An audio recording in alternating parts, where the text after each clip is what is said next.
ఈరోజు మా యొక్క డీజీ సార్ యొక్క ఆదేశాల మేరకు కొన్ని స్పెసిఫిక్ అఫెన్సెస్లో crime against women and POCSO cases, చిన్నపిల్లలకు సంబంధించిన అఫెన్సెస్, అదేవిధంగా ఎస్సీ ఎస్టీ కేసెస్, థెఫ్ట్ కేసుల్లో ఇలాంటి కొన్ని స్పెసిఫిక్ అఫెన్సెస్లో ఎవరైనా బాధితులు వాళ్ళు పోలీస్ స్టేషన్కి రానవసరం లేదు, వాళ్ళు రాకపోయినా వాళ్ళ ఇంటి దగ్గర నుంచే వాళ్ళకు సమస్య చెప్పుకోవడానికి వాళ్ళు డైలర్ చేస్తే ఈరోజు తెలంగాణ పోలీస్, సైబరాబాద్ పోలీస్ వాళ్ళ ఇంటి దగ్గరికి వెళ్తుంది.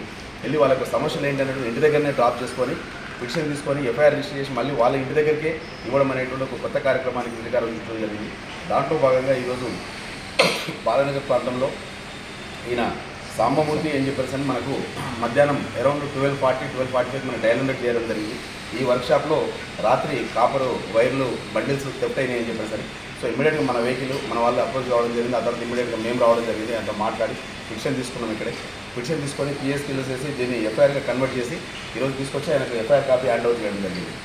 సో ఈ రకమైనటువంటి సేవలు కొత్త ఉన్నాయి. సో ప్రజలకందరూ కూడా చెప్పడం ఏంటి ఎందుకంటే Cyberabad police and Telangana police ఇలాంటి సేవలు వినియోగించుకోండి.